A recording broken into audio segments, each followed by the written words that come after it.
It doesn't chase. It corners. A lionfish holds position near a coral ledge, pectoral fins fanned wide, body angled with a precision that looks almost architectural. Not hunting, herding. The distinction matters more than almost anything else happening on an Atlantic reef right now. In 2011, marine biologist Stephanie Green and her colleagues at Oregon State University published observations that reframed how scientists understood this animal. Their documentation, published in PLOS ONE, described exactly what the underwater camera footage confirmed. Lionfish use their large, fan-like pectoral fins and body posturing to herd prey into confined spaces where escape is difficult. Strategy, not instinct. The juvenile fish compress. The corner of the ledge closes the geometry. The lionfish holds, unhurried, fins still open. Then one strike. The reef goes quiet again.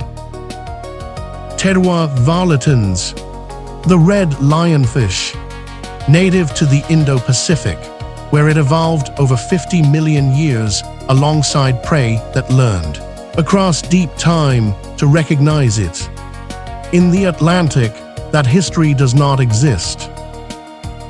The first documented release into Atlantic waters occurred near Dania Beach, Florida in 1985. By August 2000, a confirmed sighting appeared off the North Carolina coast. By 2004, breeding populations had established in the Bahamas. By 2010, the Gulf of Mexico and the wider Caribbean. By 2011, Brazilian waters. That is not a migration. That is a structural collapse unfolding in slow motion. Mark Hixon at Oregon State documented that a single lionfish on a reef can reduce juvenile fish recruitment by 79% in 5 weeks.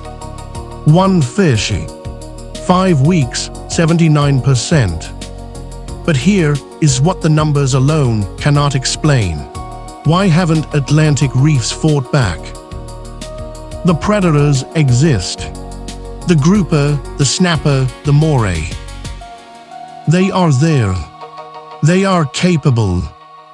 The answer involves a specific behavioral experiment, a specific number, 131 observed interactions, and a conclusion that changes everything about how we understand what an invasion actually is. Here is the obvious answer. 13 dorsal spines, 2 pelvic spines, 3 anal spines, each one hollow, grooved, connected to a venom gland at the base. Touch one and the venom travels up the groove and into your hand within seconds. The pain is described as immediate and extraordinary. Hard, radiating, lasting hours. Some envenomations cause tissue necrosis. The standard field treatment is submersion in water as hot as the victim can tolerate, which denatures the protein-based venom. Hospitals in the Caribbean have a protocol specifically for this animal. The conclusion writes itself. A venomous predator enters a new ocean. Native fish have never encountered it. They cannot defend against it. The venom does the work. Except that is wrong. The venom is defensive. Only defensive. When a lionfish hunts, when it spreads those pectoral fins and corners a wrasse against a coral shelf, not a single spine is deployed. The prey never touches the venom. The prey never gets the chance. Mark Hixon at Oregon State documented what actually happens.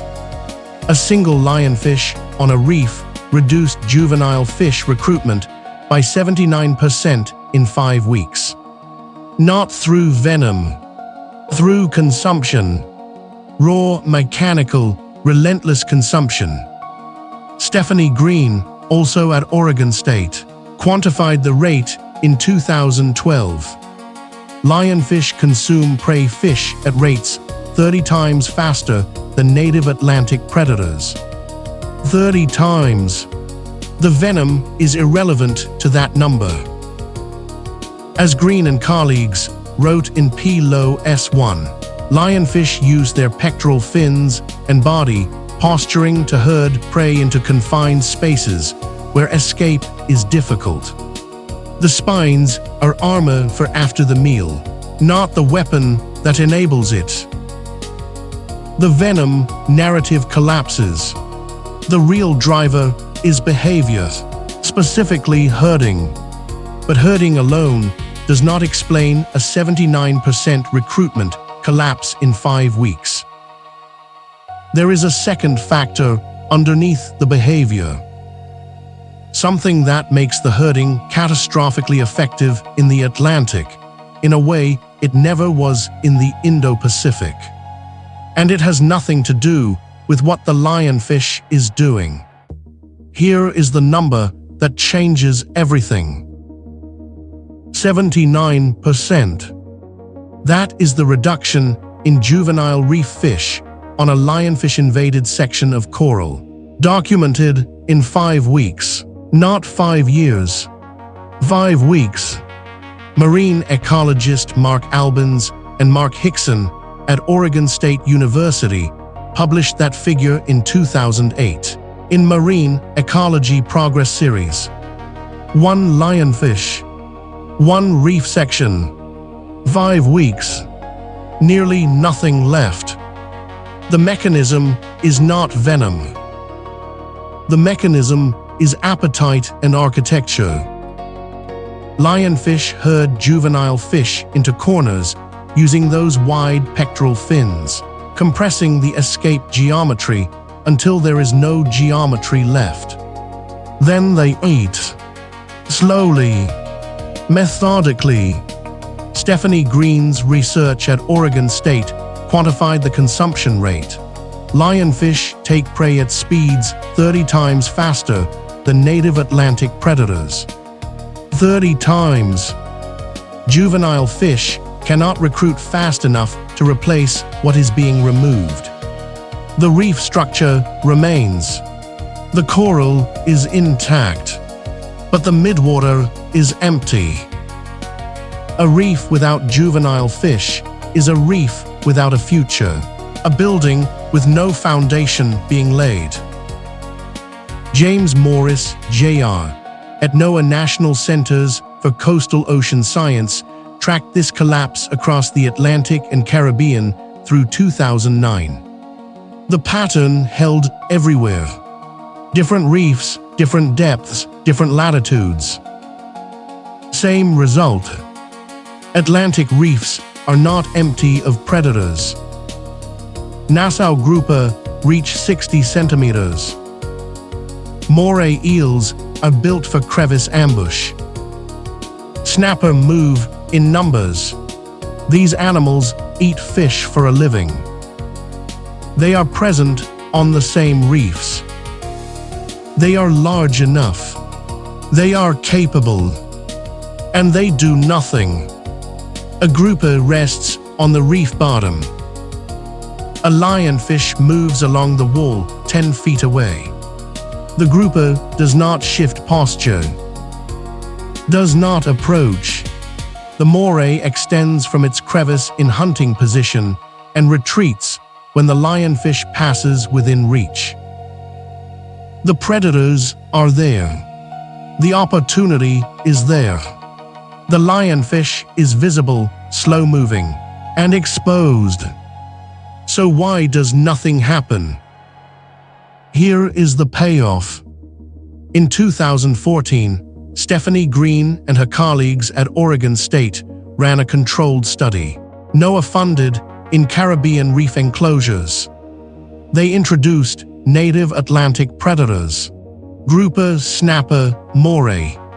The predators were placed in enclosed sections of reef where lionfish were already present.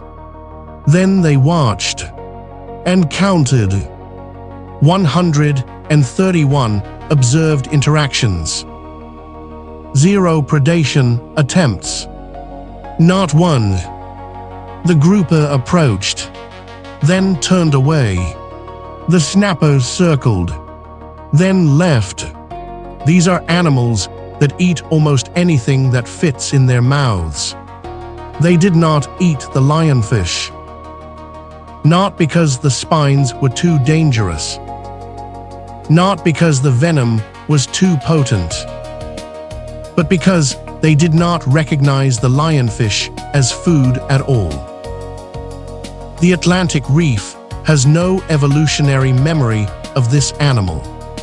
Lionfish diverged from Atlantic fish lineages 50 million years ago. Every native predator in the Caribbean evolved without ever encountering one. There is no inherited recognition. No instinct that says that is prey. The ocean does not know they exist. That is the answer this video was built around. At the start, the question was why Atlantic reefs cannot fight back. The answer was never about venom. The answer was a number, 131, and what it means that every single row in that data column reads 0. NOAA estimates the economic damage at over $700 million annually. Caribbean fishing yields are down. Dive tourism operators are running fewer boats. The reef communities that built entire economies around fish are watching the numbers drop and cannot name the predator taking them. The only proven local intervention is manual removal. A diver, a pole spear, one fish at a time. Restaurants in the Bahamas and Turks and Caicos now serve lionfish on the menu. A market-based solution. Elegant in theory, insufficient at scale. An underwater survey slate recorded on a 25-meter transect. 7 lionfish, 11 native juveniles. That ratio should not exist. It does. This is what a behavioral blind spot costs. Filed, measured, and still spreading. Subscribe for a new breakdown like this every day.